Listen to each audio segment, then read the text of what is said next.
Yung, lu pernah gak? Gue kemarin baru ngalamin ada satu kejadian. Ceritanya ngelayat salah satu kerabat temen. Kebetulan kenal. Tazia. Iya, Tazia. Kebetulan kenal gitu kan, sama orangnya juga, sama almarhum. Layatlah ke sana. Pas itu meninggal itu udah habis selepas isya meninggal. Sekitar jam 8, terus langsung dimandiin segala macam gitu kan. Tapi pemakamannya baru besok pagi. Nah, malam itu gue datang. Nginep berarti? Iya, nginep. Gue datang ke sana itu sekitar jam berapa ya? Jam 2 kalau nggak salah. Ya, jam 2 pagi. Datang ke sana sama ada 2 orang teman lagi. Jam 2 pagi? Jam 2 pagi. Datang ke sana. Ya karena wajar lah kalau di sini kan kayak gitu. Iya sih. Karena kondisi jenazahnya memang disemayamin di situ. Nah, waktu itu datang ke sana, ketemu sama itu yang teman itu, terus udah biasalah kayak ngasih doa, bacain Yasin kayak gitu kan. Jenazah itu ditaruhnya di ruang tamu waktu itu. Dan udah gue sama beberapa teman duduk di situ baca Yasin. Ya sebenarnya nggak ada masalah sih, dan hal ini udah sering banget terjadi.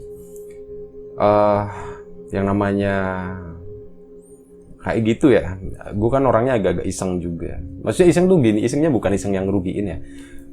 Sambil baca gitu ya, itu tuh gue sambil ngeliatin apa namanya jenazahnya gitu kan, karena di depan gitu kan udah ditutupin pakai kain jarik kayak gitu. Di dalamnya tuh udah dibungkus kafan.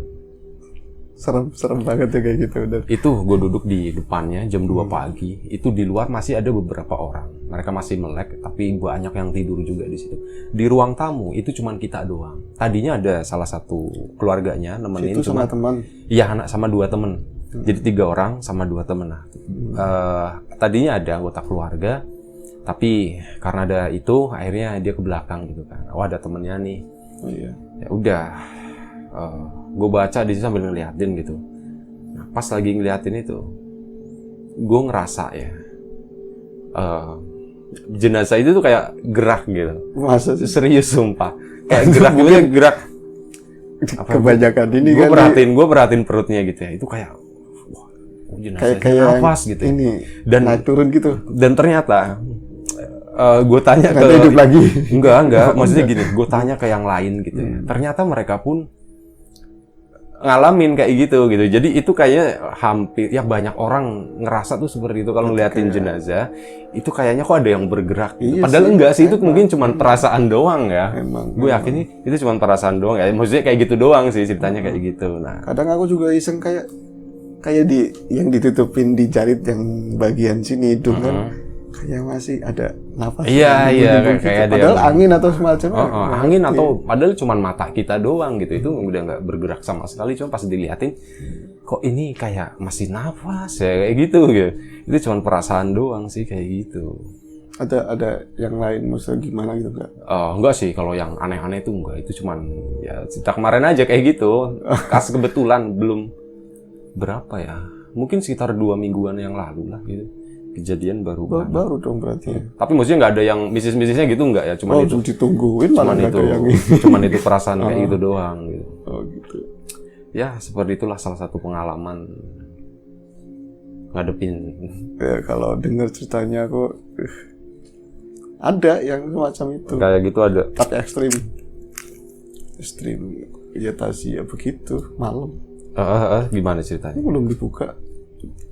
Oh iya, sorry. Assalamualaikum warahmatullahi wabarakatuh. Sorry banget. Tadi lagi ngobrol ya keenakan. Terima kasih buat kawan-kawan Riam Biru yang udah datang, udah mampir ke sini. Masih dengan Bro Ayung di sini. Ya kita nggak tahu mau ngobrolin apa. Tadi sih gue sempat nge-share mengenai pengalaman itu ya. Jenazah, gue nggak tahu mau cerita apa sih hari ini. Ya.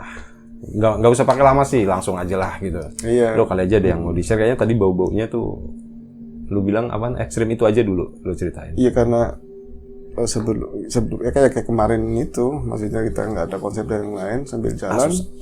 Terus dia tadi ngomongin masalah jenazah gitu. Iya aku sendiri lagi-lagi aku masih ada cerita pengalaman sendiri gitu. Ya, ceritanya gimana? Ceritanya. Ini di mana nih? Kejadiannya di mana? Ya di sebuah kota. Kapan? Sebuah kota kota besar di negara tercinta inilah. Pokoknya udah lama, udah berapa tahun dan itu kawan sendiri cowok. Kawan, dia juga teman baik. Aku kan pernah tinggal di sana, bukan di lingkungan yang mewah sih, jadi pinggiran depan rumah mereka. Rumah mereka itu apa ya, berjejer rapi begitu, di belakang ruko-ruko gede, terus ada jalan kecil gitu, nah di depannya langsung kali, Nah kita biasa hari-hari nongkrong di situ bareng, main gitar selepas gawe. Bro, agak kenceng bro. Oke. Segini. Bukan batuknya yang kenceng, bukan batuknya. Ngomongnya yang kenceng. Gitu.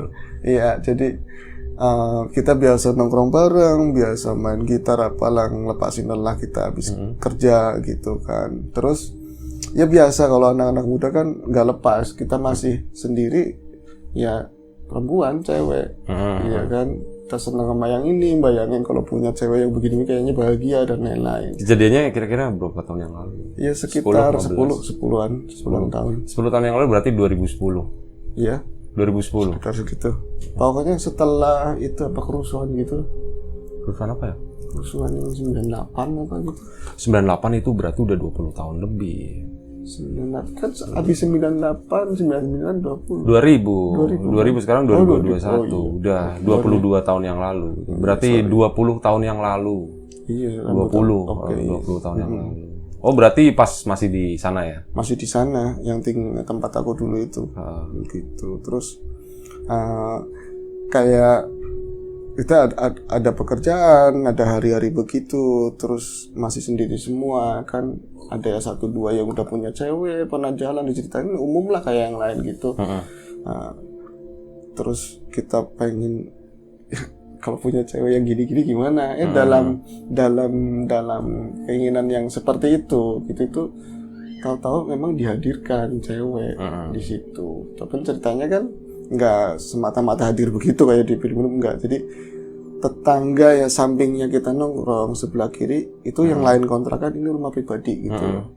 Tadi mereka tuh orang Jawa tapi Jawa Barat gitu. Terus ada familinya, ada saudaranya dia, cewek semua, jumlahnya 3 orang. 3 orang itu mau nyari kerja. Cuman ditampung di rumah, di lik apa ya, paman ya? Tante lah kayak gitu, tante om kayak gitu lah. Dia gitu. Kebetulan physically itu bukan lebih ke arah kayak orang mau kerja melas gitu, enggak, tapi lebih ke kayak modis cakep, keren, kekinian gitu ya. Siapa yang nggak kepengin gitu kan. Cuman kalau kayak model kayak aku kan dari dulu situ tahu, model kalau suka ya frontal. Enggak sih, nggak tahu juga sih. Terus lanjut. Kalau temen aku, salah satu temen itu, aku nggak mau nyebut namanya, dia itu tempat tongkrongan. Dia itu orangnya agak tertutup masalah cewek. Tapi apa yang dia pendemen kita nggak ngerti gitu. Kalau misalnya dia jangankan dia ngobrol lewat aja udah kebahagiaan buat kita, sambil jreng kayak gitu aja udah senang banget gitu kan. Cuman kan kalau kayak aku sendiri kayak gini mah harus ada action, tapi aku sendiri nggak ada perasaan ke mereka. Cuman buat bahan buat imajinasi, cewek cakep nih, itu nggak apa-apa, masih oke. Taunya nggak kita sadari salah satu teman itu naruh perasaan sama mereka. Yang mereka bukan salah satu. Jadi karena dia ngukur diri atau gimana gitu, salah satu mau udah seneng banget. Jadi daripada yang 3 dia nggak kena, pokoknya salah satu kena juga nggak apa-apa gitu. Terus itu waktu itu sih hampir mau tahun baru, terus kita mau ada rencana bakar-bakaran ayam apa gitu kan. Si cewek udah sekitar 2 bulan lah di situ, udah sering nyapa, dan misalnya udah kenal gitu. Iya, cantiknya makin kelihatan gitu kan, dan lain-lain kan, makin glowing karena kena Kapolri Jakarta kan. Akhirnya dia ngucap agak malam sih, bro, gue kalau misalnya nih tahun baru bisa ngajak jalan tuh cewek, gue kayaknya ini pun jadi tahun baru terakhir gue nggak masalah. Oke, sompral ya. Sompral ya kayak gitu ya. Iya. Ngomong kayak gitu ya. Iya. Ini kalau tahun baru kalau gue bisa ngajak mereka berarti ini jadi tahun baru terakhir juga nggak apa-apa gitu. Nggak masalah gitu, nggak apa-apa buat gue. Terus gue ngomong yang bener lu. Gitu. Ngomong yang bener, hati-hati lu ngomong. Enggak beneran. Gue suka. Iya, kenapa nggak suka kata dia. Kirain kalau nongkrong di sini cuman ngeperhatiin juga. Iyalah, siapa yang nggak pengen gitu. Dia suka tapi dia nggak cerita ke teman-temannya. Dan hampir semua sepertinya suka semua. Iya, gitu. oke. Kayak gitu. Akhirnya itu juga jadi kejutan buat aku. Pas malam tahun baru waktu itu berarti 2000 ya, tahun 2000. Masih sore banget buat anak muda itu sore banget kan, sekitar jam 9 kan sampai malam. Aku datang ke situ. Tahun 2000 milenium berarti ya. Milenium. Itu tahun baru. Banget, itu tahun baru paling rame sih. Paling rame. Selama gue hidup ya. Gue ngalamin itu tahun baru paling rame. Kalau nggak salah tahun 2000. Terus aku jalan kan motong jalan nggak dari jalan gede gitu. Terus ke itu kan ngelewatin ini yang kecil itu jalan kecil. Aku langsung dari seberang kali. Itu bisa ngelihat dia memang mau jalan lagi kepatasan di jembatan gitu loh. Dia cuman yang bikin heran, kok mau jalan beneran? Iyalah gue gitu kan sama si cewek-cewek itu. Cuman yang bikin aneh kok tiga-tiganya ikut gitu. Oke. Pakai apa? Motor. Pakai motor. Berarti apa ya? Cengpat ya, boncengan 4 gitu ya. Iya kayak gitu. Enggak bisa ngomong banyak, cuman aku kayak gitu. Padahal kalau secara statistik levelnya kemampuan bicara, keberanian ke cewek itu yang lain lebih jago gitu. Kok dia bisa gitu. Kok cewek juga mau gitu. Padahal di rata-rata air masalah kegantengan banyak yang lebih ganteng gitu. Gitu. Tapi kan aku nggak mikirin setelah itu kan, pas tengah malam kita biasa bakar-bakaran kenakalan anak muda kayak gitu. Yang berarti yang jalan cuma dia doang, yang lain enggak, masih nongkrong gitu ya. Kita lebih mintingin apa? Pokoknya kalau punya cewek juga ini buat waktu kita gitu. Ntar gampang lah besok gitu. Pokoknya kalau lu temen udah pokoknya malam ini buat kita bareng-bareng gitu. Nah, ya sekitar jam 2 lah, jam 2 pagi. Udah pada lelah, ada yang kekenyangan makan. Terus ada telepon. Dia kan masih ada saudaraan lagi sama teman aku. Ada telepon kayak halo gitu kan. Itu telepon rumah berarti tahun segitu ya? Iya, enggak. Iya telepon rumah. Telepon rumah lah, handphone jarang ada yang punya zaman segitu. Kok dengar seperti itu? Ini telepon kan adanya apa ya di jam segitu kan jarang orang nelpon, terus kok nadanya agak keras begitu, terus enggak lama yang benar gitu, dia langsung keluar dari rumah ngeluarin motor, itu nggak ngomong apa-apa sama kita. Udah cabut aja gitu. Terus nggak lama berselang salah satu saudaranya lagi balik lagi ke situ mau ngambil apa gitu, baru cerita ke kita teman-teman bahwa yang namanya si A itu kecelakaan. Sama cewek-cewek itu. Jadi posisinya di bilangan itulah gitu kan, dia ada flyover di atas. Dia nggak naik flyover di atas tapi lewat jalan buangan yang samping, ada portal. Tahu saking asik bahagia atau emang udah waktunya gitu, dia nabrak portal. Gitu. Jatuh semua, motornya ringsek. Dianya? Aku kan sebagai kawan ya, terus keluarganya juga banyak yang perempuan gitu kan, langsung aku makilin teman-teman sama teman satu. Agak kenceng bro. Iya, aku sama teman satu makilin teman-teman yang lain gitu kan, karena yang sedikit banyak ngerti ngurusin administrasi dan lain-lain buat di rumah sakit, ketemu sama orang gitu kan. Jadi aku makilin teman yang lain langsung ke rumah sakit, katanya udah dibawa ke rumah sakit. Gitu. Tapi di sana terpisah, Bi. Jadi si cewek tahu dibawa ke rumah sakit mana, katanya juga parah semua. Tapi si cowok di Cipto, bawa Cipto. Cipto Mangunkusumo. Iya, Cipto. RSCM ya. Bener kan RSCM kan ya? Iya RSCM. Di sana orang tuanya kan bawa mobil yang gede itu apa tronton, ada di rumah lagi ada ekspedisi kan. Sementara orang tuanya kan dagang, dia nggak bisa langsung datang ke situ, jadi benar-benar kita yang makilin gitu. Malah kalau pikiran-pikiran ya yang anu di sini, kenapa sih nggak buru-buru ke sini gitu loh? Ini kan penting, soalnya apa? Untuk entah sekarang masih kayak gitu atau enggak, tapi untuk ditangani dokter pada waktu itu harus ada paling tidak tanda tangan. Dan keluarga salah satu. Di situ ada jiwa berontak di mana pasien separah itu dia juga nggak sadar dirinya itu kayak apa, dia cuman garuk-garuk kayak gini, nggak jelas tato kayak kencing gitu, kayak gitu lagi kan, kayak gitu kondisinya. Terus dibawa masuk ruangan, aku gambarin ya di ruangan itu ternyata ada 2 pasien sama dia gitu kan. Yang satu pasien memang dipegang, cuman kondisi udah parah banget, jadi melepuh semua badannya. Kayaknya sih perempuan, cuman kan banyak yang hitam-hitam gitu kan. Tahu Melepuh kebakar atau melepuh lecet? Kebakar. Melepuh kebakar, cuman yang bikin ya apa ya, visualnya itu kurang enak dilihat. Udah kayak apa ya, selang-selang besar yang di sini. Infus kemana-mana, monitor yang bener-bener. Aku ngebayangin seenggak-enggaknya temanku pasti sama perawatannya kayak gitu. Terus di antara hidup sama mati gitu. Ini udah nggak sadar sama sekali. Cuman hati berontak aku gini, di situ banyak dokter, juga banyak dokter praktek gitu kan.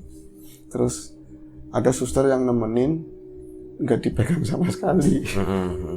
Katanya harus ada yang nanggung jawabin gitu. Akhirnya singkat cerita tanda tangan harus diberani tanda tangan baru dia dipegang. Terus aku pokoknya apa ya, karena udah ditanganin aku juga lelah gitu kan. Aku udah keluar, kita coba tiduran sebisa mungkin. Keluarganya udah datang, dapat kabar pagi banget jam 6. Jam 6 itu katanya udah mendingan, nggak sadar gitu. Pulang kan, kita pulang, tapi emang ceritanya beda. Kadang kayak gitu sih ya, kelihatannya udah mau baik, malah justru meninggal di jam 7-nya. Pas udah di rumah. Nah, udah umum gitu kan, kalau mayat udah diurusin macam-macam halusinasi, dibawa ke rumah. Karena udah jatuhnya malam lagi, diinepin kayak tadi cerita kamu itu. Jam 6 pagi mendingan katanya, terus dibawa pulang. Enggak. Oh, masih di situ. Dirawat. Tadi kan di ruang khusus UGD, terus dibawa ke bangsal umum. Oh, udah dikeluarin dari situ. Sempat aku nengokin baik. Udah, yang maksudnya dirawat, baik sih belum, cuman udah ada grafik lah gitu kan. Udah sadar juga, cuman sadarnya orang yang kayak gitu kan tambah ngerasa sakit kan. Kelihatan banget rasa sakit gitu. Ada orang tuanya juga. Pas aku pulang ke rumah, teman juga pulang, justru mau tidur, capek kan, malah justru dapat kabar dia meninggal. Oh, oke. Tapi berarti meninggalnya masih di rumah sakit ya? Masih di rumah sakit. Sorry, gue salah nangkep tadi. Gue pikir jam udah mendingan terus langsung dibawa balik gitu. Kalau giliran nyampe rumah jam 7 meninggal. Oke, sorry, gue salah. Gitu. Jadi di mana hal yang di luar nalarnya yang bikin merinding sambungannya kayak ceritanya kamu tadi itu kan, pada saat dia justru di rumah, sudah dibawa ke rumah, entah karena ada kendala apa, si mayat dibawa ke rumah bisa nyampe malam. Sementara dikebumikannya, dikuburnya itu paginya berarti nginep dulu ya. Nginep, sementara udah adatnya di sana atau gimana. Kalau di sini kan di Tegal misalnya ada orang meninggal, misalnya taruhlah nungguin kerabat yang belum datang, apa kan di balai ya, di ruang depan gitu kan, di ruang depan, ruangnya lebar, terus mayit ditaruh di pinggir tembok, kita ngaji kan luas gitu. Biasanya di ruang tamu sih kayak gitu sih umumnya. Kalau di situ waktu itu yang aku ngalamin itu dia bukan ini mayat di depan gitu kan. Terus dibikin kayak sekat dari kain. Tapi atasnya sih ngoplong nyambung. Ya sekitar kayak sekat-sekat di rumah sakit kayak gitu. Iya kayak sekat di rumah sakit. Jadi sepanjangnya mayitnya dia pakai bangsal kecil itu berapa meter gitu, kotakin begini. Ini ada pintu keluar, ada dibikin kayak pintu sebelah sini. Nah, pintu rumahnya sebelah sininya gitu, belakangnya tapi agak nyamping. Sorry, ini kalau misal dari depan rumah kita masuk, itu posisinya gimana? Kalau dari depan rumah? Kalau dari depan, misalnya kita masuk ke sini, mayat di sini, Mas. Sini gitu. Mepet tembok. Mepet tembok. Tapi ada sekat, korden. Tapi orang misalnya mau jalan ke dalam, itu nggak ngelihat si mayat. Oh iya, karena iya, ada iya. sekat. Berarti gitu. Posisinya agak minggir dari pintu masuk ke sana ya? Ada itu. Cuman kalau misalnya kita ngeliat ke atas kan paling setinggi gini gitu. Jadi lemari segala macam atasnya rumah itu kelihatan. Gitu. Awalnya biasa. Masih sore kan, banyak keluarga juga, anak-anak yang bisa ngaji pada ngajiin. Terus kalau keluarga kan kalau ninggalnya udah pagi kan, maksudnya nangisnya juga udah mendingan gitu kan, nggak terlalu ini. Udah mulai tenang, udah mulai nerima. Terus menginjak waktu tambah malam, tambah banyak yang bubar, anak-anak kecil bubar, giliran teman-temannya sendiri yang ngaji gitu. Cuman buat aku sendiri ini tuh satu tragis dengan ucapannya dia kalau misalnya aku bisa bawa nih cewek bisa keluar tahun baru, ini buat malam tahun baru terakhir buat gua nggak masalah gitu kan. Ini nyata, nggak bisa begitu gitu loh. Apa dibilang ucap adalah doa atau gimana? Ya kayak gitulah kurang lebih seperti itu. Yang keduanya apa ya, di suasana di situ benar-benar di depan kali agak gelap, cuman kayak cahaya bulan remang-remang gitu, nggak ada orang lewat. Kalau orang meninggal kan tetap di mana aja nyeremin gitu kan, malas buat lewat situ gitu kan. Nah, dapat giliran ngaji, aku kan kata teman-teman kalau dia mah kuat melek, maksudnya nggak cepet ngantuk, ntar belakangan. Ini udah ngerokok, makan makanan ringan, ngopi gitu di luar. Jadi ada ruang samping yang buat giliran buat ngaji gitu. Buat ngantri gitu kan, buat ngantri. Berarti ngajinya itu masuk ke ruangan yang dihorden itu ya? Sendiri ya, oke. Tapi maaf nih, yang kotak begini nih mayat nih, di belakangnya ada pintu lagi. Itu tembus ke dapur. Berarti aku ngaji lihat ke dapur bisa. Ya gitu. Nah, kejadian yang buat aku keinget ceritanya kamu tadi kan, yang masalah yang serem-serem itu. Pas gilirannya aku itu sekitar pas jam 11:30 gitu. 11:30, cuman sebelumnya sih teman-teman banyak ngomong gini, kayak ada bau-bau amis-amis, anyir ya, bau-bau anyir gitu. Enggak, apa ini dekat kali ikan sapu-sapu mati atau apa gitu, dilogikain biar nggak pada takut. Tapi, aduh, tadi keinget lagi. Nah pas giliran aku ngaji di depannya dia, awalnya sih udah kok perasaannya nggak enak sih, cuman biasa depan mayat penakut ketemu mayat udah lumrah begitu kan. Biasa ngaji, awalnya ngaji biasa, dapat Yasin, surat Yasin sampai selesai, terus ke surat yang lain. Karena biasanya kan Yasin selesai ganti karena udah habis nih, urutan-urutan udah pada tidur semua, tinggal kayaknya satu orang anak Pekalongan di samping. Sorry, videonya aku putus biasa. Lanjut. Iya. Minum dulu lah. Bentar. Nyampe Pekalongan tadi tuh, anak Pekalongan nih. Jadi di ruang samping teman-teman tuh tinggal satu teman anak Pekalongan. Dia cukup berani, orangnya cukup berani emang. Cuman sebelum aku masuk ke ruangan itu juga aku benar-benar lihat teman-teman udah pada tidur semua, tinggal dia doang gitu. Tadi aku sebenarnya ngantuk, tapi aku mau nungguin kamu, nggak enak. Habis ini kamu gantian ya? Oke, siap, kata dia gitu. Oh kan enak, ya kan udah yakin udah akan ada yang gantiin. Tanggung jawab, nyampe pagi kan, paling nggak sampai subuh. Akhirnya pas aku ngaji selesai Yasin ke surat yang lain, itu bener-bener pertama itu mata aku, aturan kan fokus ke Quran. Ada meja kecil gitu. Terus di depan ada tirai yang itu, di background belakang ada bufat lemari gede gitu kan. Aturan aku fokusnya kan ke Al-Quran gitu, tapi sepertinya di sini tuh kayak mata itu dituntun ke arah dapur. Pengennya ngeliat, benar-benar pengen lihat ke sono. Pengen lihat ke sono lagi ada apa di situ gitu. Sementara, itu pas itu sendiri berarti ya di ruangan itu ya. Hampir jam 12. Itu emang ngajinya itu satu-satu. Satu-satu. Nggak bisa dua gitu. Kayaknya sih bisa, tapi kenapa? Ya anehnya kenapa kita nggak usul bareng-bareng atau gimana gitu kan? Bisa satu-satu begitu, ya nggak masalah sih buat aku, orang meninggal apa urusannya gitu kan. Apalagi teman, nggak ada serem-seremnya kalau teman kita apa ya ke teman, hubungan ke temannya itu. Kalau orang lain mungkin serem gitu kan. Tapi pas tadi nyambung ke tadi, pas lagi ini mata kok selalu dibawa ke sana, pengen ke sana. Tuh seperti yang kelihatan lama-lama itu ya. Oke, pertamanya bau dulu. Bau wangi kayak pandan. Kan harus, waktu itu malam itu jenazah udah dimandiin belum? Belum. Oh belum, oke, berarti itu kecelakaan ya? Kecelakaan. Ya kondisinya pasti gimana lah. Oke, lanjut. Kayak gitu. Jadi si mata selalu dituntun ke arah sana. Berarti kalau dari sini arahnya ke arah jam berapa ke sini kan?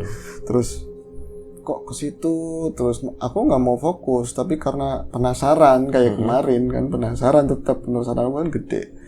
Bau yang tadinya pandan bercampur kayak yang buat nyuci buat mandiin mayit kan ada sabun iya, gitu. Sabun. Kayak sabun dicampur pandan gitu kan. Kalau kok baunya kayak gini, orang nyuci nggak mungkin kan bau pandan sama ini. Terus kalau misalnya orang meninggal juga baunya kan kalau udah dimandiin kan belum gitu kan. Akhirnya penasaran, tak berani-beraniin, tak pantengin di pintu. Ini diem, Quran tetap buka. Aku fokus ke sana. Kemana? Ke arah dapur. Ada pintu. Agak kencang, sorry bro. Biasanya agak nggak masuk suaranya. Sorry. Aku coba fokusin ke arah dapur. Jadi sini ada pintu gelap kan. Setelah pintu gelap cuman ada kayak alat-alat dapur gitu. Di situ apa ya, kayak ada yang nggak lewat sih, cuman berdiri, cuman arahnya ke sana. Ngadepnya maksudnya? Bukan ngadep ke sini. Ngebelakangin. Iya, ini daun pintu di belakang sini. Belakangnya gitu kan. Udah mulai kan, nggak beres ini, udah mulai gitu. Aku nggak beres ini. Aku sih yakin temen gue anak baik, nggak mungkin ini bangsa-bangsa yang lain yang pengen goyain kita atau gimana gitu kan. Akhirnya tak kuat-kuatin, yang bikin shock, bikin down lagi, bau yang tadinya wangi campur sabun dan pandan itu berangsur pelan, tipis banget jadi bau bangkai. Jadi bau bangkai anyir banget sampai aku kadang-kadang begini. Tapi buat ngelawan rasa takut, justru pelariannya aku ke fokus ke Al-Quran, ngaji lagi. Semakin aku ngaji semakin kencang baunya itu. Nah, belum selesai dari situ, dituntun lagi mata buat nengok ke arah atas lemari, bener. Di atas lemari bufet itu. Tahu apa yang ada di situ? Enggak. Ya enggak lah, orang aku belum cerita. Enggak, belum. Ya, jadi di situ ada kucing.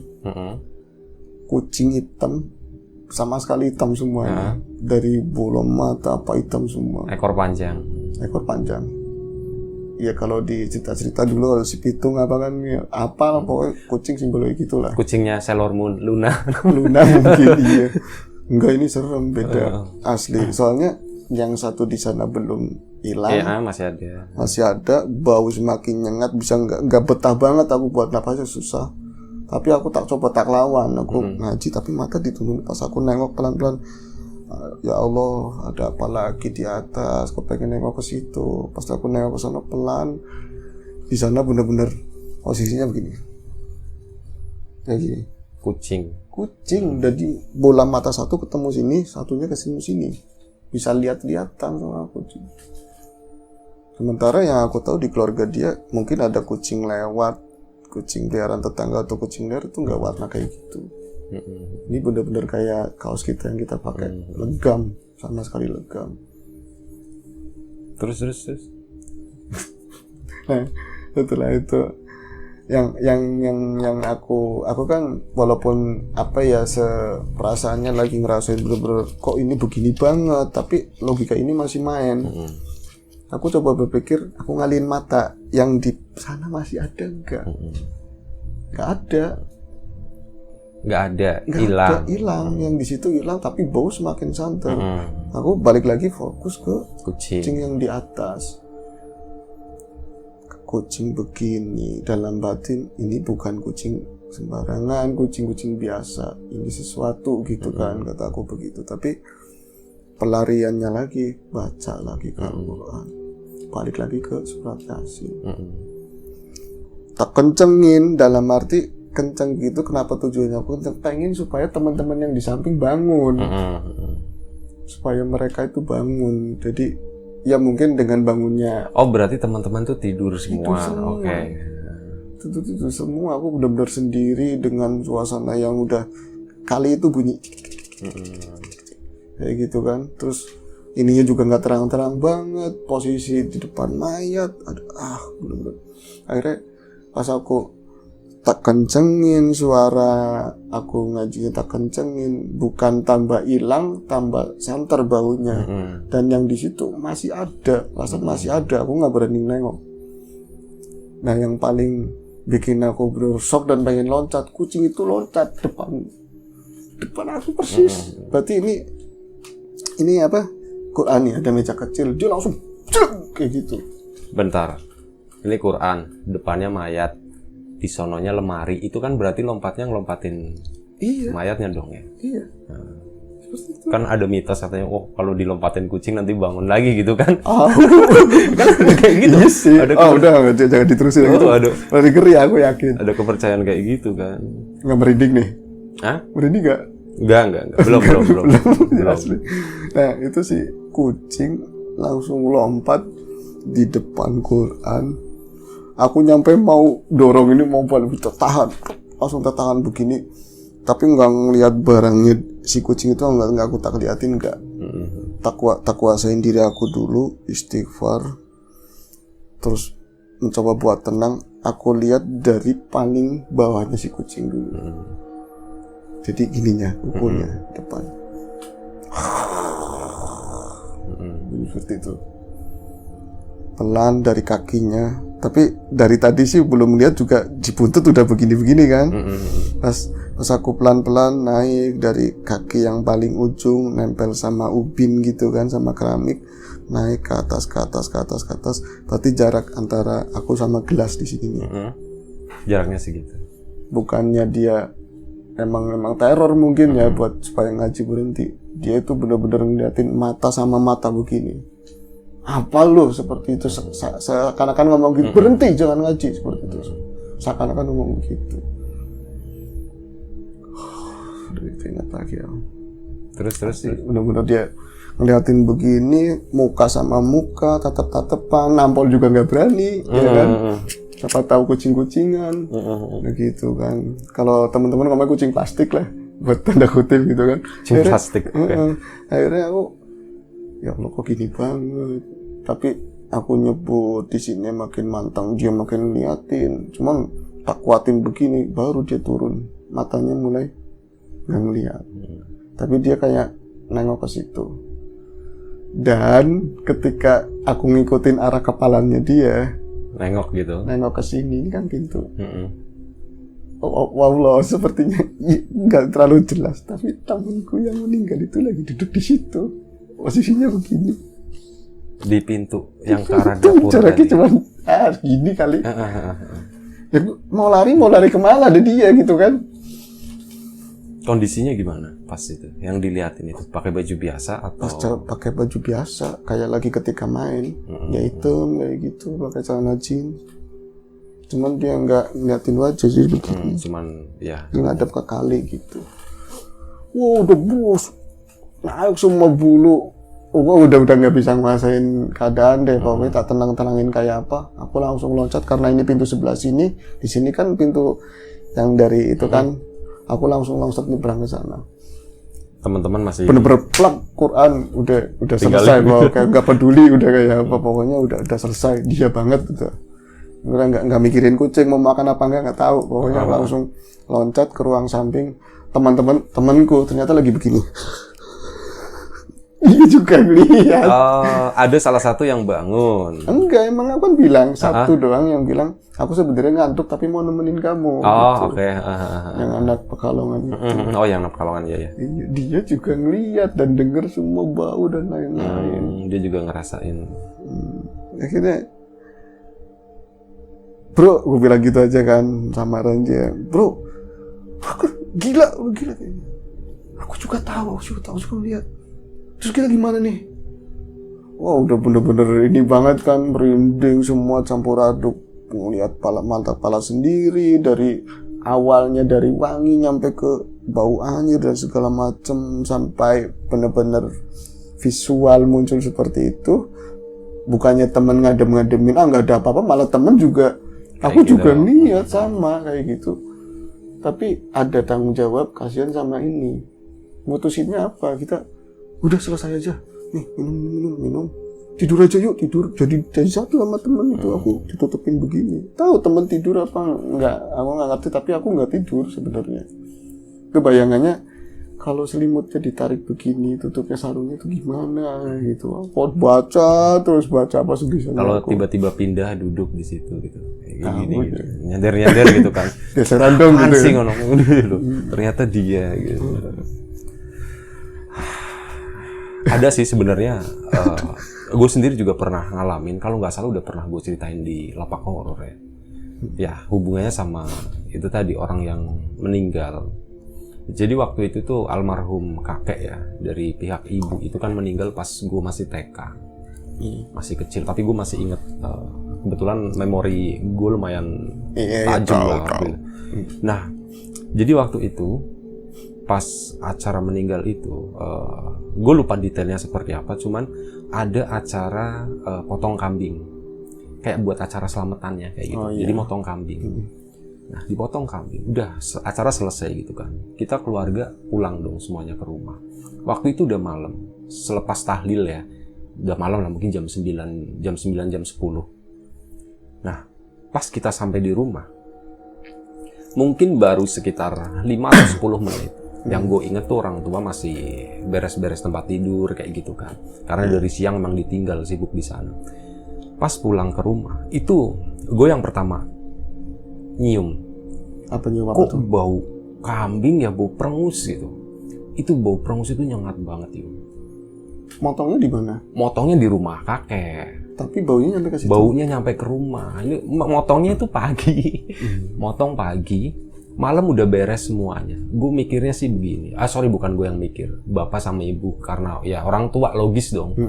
Jangan-jangan bau ke bawah atau gimana gitu kan. Iya, di baju atau apa gitu. Pas itu enggak, sore itu udah bener-bener udah nggak pegang yang namanya kambing-kambingan kayak. Dan baunya beda kalau misal bau kambing nempel masakan atau apa, itu kan udah campur bumbu, baunya beda.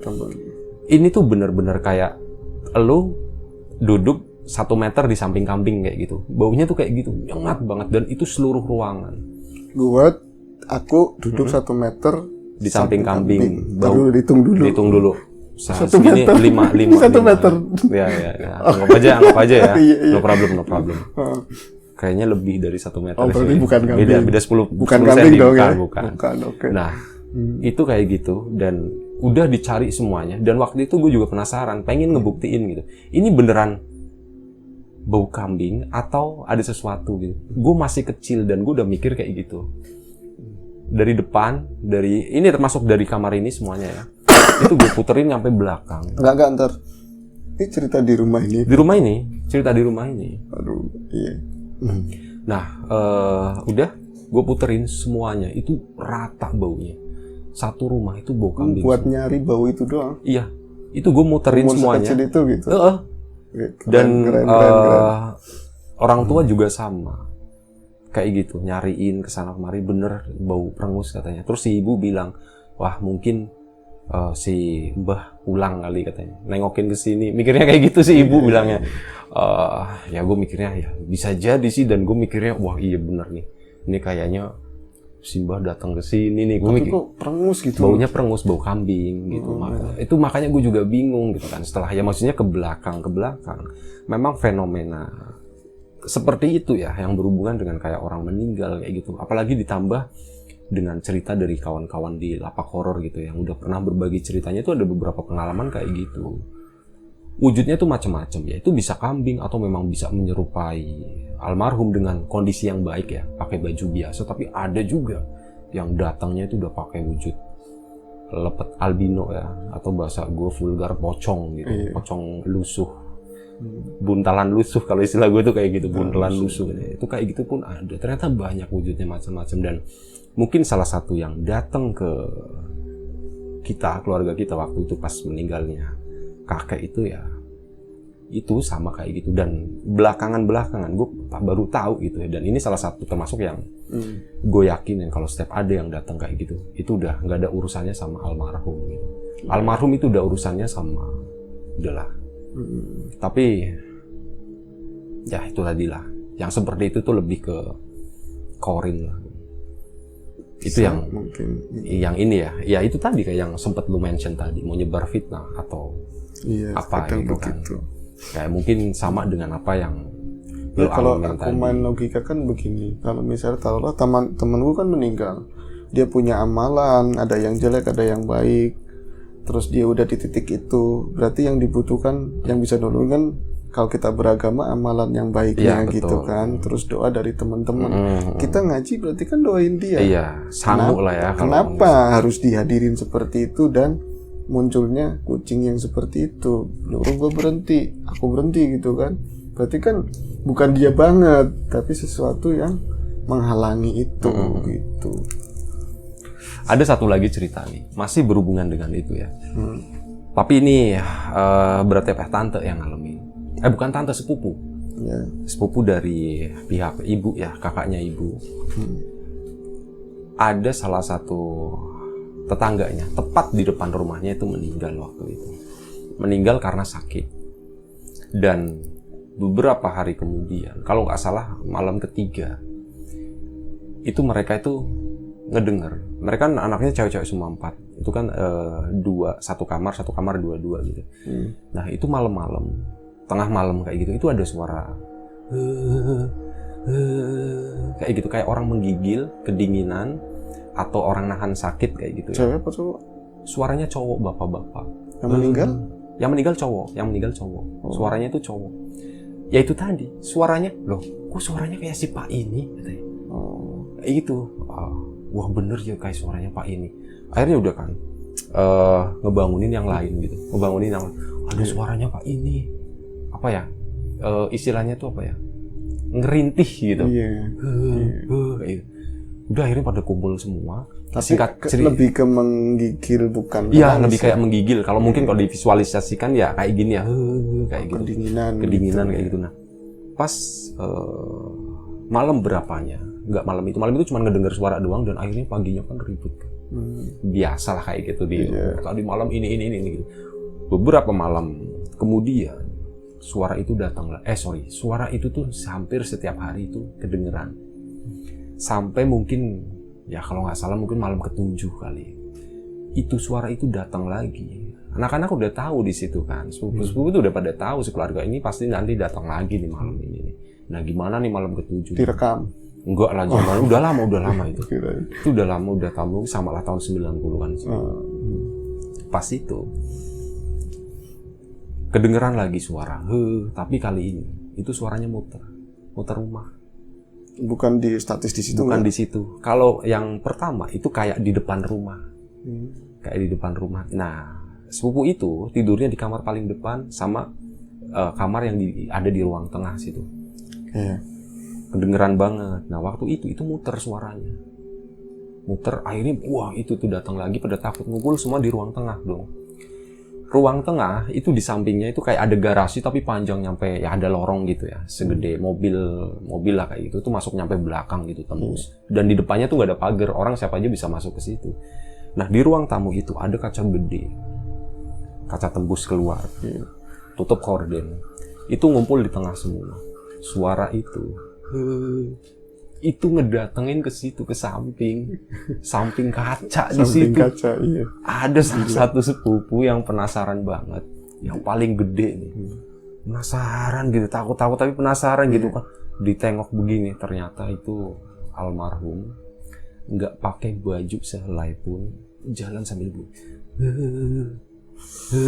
kayak gitu. Itu langsung ditutup. Si Pak ini katanya. Si Pak ini bapaknya. Masa sih? Tengok bapaknya. Pas bapaknya nengok, itu masih ada, tapi posisinya udah puter balik. Balik lagi ke depan sana. Apa ya, kalau aku nyambungin, kalau dari berbagai, bukan literatur, dari kita pernah ketemu orang-orang yang dalam tanda kutip menggeluti atau dia itu ada di bidang-bidang yang mengetahui seperti itu. Sepertinya untuk kisahnya kamu yang kayak tadi bapak itu bisa jadi dia bukan koin tapi kayak simbol gitu, kayak simbol bahwa dia itu ngasih tahu bahwa aku tuh begini kondisinya gitu, aku butuh sesuatu yang lebih dari yang kamu lakukan sekarang kayak gitu, entah doa entah apa kayak gitu bisa. Kalau dari istilah gue itu sama, itu korin. Itu korin. Kalau iya, kalau yang iya, itu korin, cuman iya, dia bisa. aksinya tuh seperti itu. Itu. Aksinya tuh macam-macam banget. Karena kayak beberapa temen juga pernah bahas gitu kan, kadang apa yang diperbuat di masa-masa hidupnya itu ngaruh juga. Ngaruh. Jadi kayak cermin mirror itu sendiri gitu. Cerminan. Ya. Ada yang sama sekali nggak membekaskan cerita horor, judul ada kesedihan yang indah gitu juga ada. Kan katanya salah satu makhluk yang diciptakan untuk mendampingi kita semasa hidupnya itu ya salah satunya itu korin gitu. Dan korin itu sendiri adalah jin ya. Ini yang gue percaya sih, kalau misalnya maksudnya lu ada pandangan lain, it's okay, no problem. Kayak gitu sih, kurang lebih seperti itu sih. Tapi ada juga banyak cerita dari teman-teman yang biasa tongkrong begitu, anak muda gitu juga ada yang dia meninggal nih, tapi dia ngedatangin di hari-hari bahkan bukan 7 hari lagi, udah lama gitu, udah lama dari hari dia wafat, meninggal gitu, dia masih ikut nimbrung di misalnya main kerambol, main gitar masih ada di situ. Bisa jadi. Cuman dia nggak ngerasa kalau teman itu udah meninggal gitu. Pas ada salah satu yang inget baru kabur dah kalau udah kayak gitu. Kayak kemarin ada salah satu cerita di lapak horor itu yang nyampe 40 hari. Jadi salah satu anaknya itu kayak dirasuki. Kebetulan almarhum ibunya atau ya almarhum eyang putrinya itu adalah dulu itu hobinya itu senang, dia kejawen banget ya. Betul. Senang nyinden, senang nari juga, praktisi kayak budayawati kayak gitulah. Itu pun sama, itu ngerasuk ke anaknya yang pertama itu selama 40 hari itu kayak gitu. Endingnya itu hilang sendiri, diobatin nggak ada yang bisa. Nggak ada yang mampu. Tapi mungkin ada yang mau disampaikan atau apa lewat kerasukannya itu ada yang disampaikan. Itu sih, kan gue cerita itu berdasarkan apa yang dikirim sama orang ya. Apa yang gue dengar, apa yang dikirim. Dan di situ nggak disebutin seperti apa, jadi gue sendiri nggak berani menyimpulkan gitu. Tapi biasanya sih memang ada message-nya itu apa gitu. Selain ngebuat fitnah, ya itu juga kadang ya kita tergantung dari sudut pandang kita ngelihatnya itu seperti apa sih. Kalau emang namanya sudut pandang itu selalu bisa diubah kan. Mau hitam bisa jadi putih, putih bisa jadi hitam. Nah kayak gitu sih. Ya itulah maksudnya, setiap hidup tetap ya kan akan mengalami hal semacam itu. Pertanyaannya, apakah jangan ke yang meninggal dalam keadaan baik husnul khotimah dan yang lainnya, paling enggak kalau di lingkup keluarga lingkungan itu bakal membekaskan cerita serem atau enggak itu kan. Kadang kan enggak enak kalau didengerin maksudnya. Tapi belakangan ya kalau gue amatin gitu, dulu kan santer banget ya kalau ada orang meninggal pasti ada cerita apa. Ini mungkin udah sekitar 10-15 tahun ke belakang, orang meninggal tuh kayaknya lebih tenang ya gitu. Iya. Lebih tenang. Sebenarnya ada salah satu makam gitu. Makam di sini kan ada 1, 2, 3. Ada 3 makam besar. Nah, salah satu makam di situ Dulu tuh sering banget kejadian kayak gitu misal orang di situ pasti ada cerita lah yang nggak enak gitu. Tapi alhamdulillah semenjak ada pergantian kayak juru kunci kayak gitu. Nah juru kunci ini mungkin lebih menguasai gitu ya. Itu semenjak itu kayaknya udah nggak ada sama sekali gitu. Tapi ini loh, ya situ ya mengadakan tesis pribadi lah. Kayak aku juga seperti itu. Jadi memang sepaham. Jadi kalau dulu di saat lampu-lampu belum banyak, masih banyak kebun itu, cerita-cerita seperti itu udah jadi momok. Tiap hari pasti ada orang lihat begini-begini. Iya. Kalau kata orang sekarang setannya udah di HP. Iya, sekarang setannya udah di TV kayak jadi gitu. Wow. Guys, nampakan guys gitu.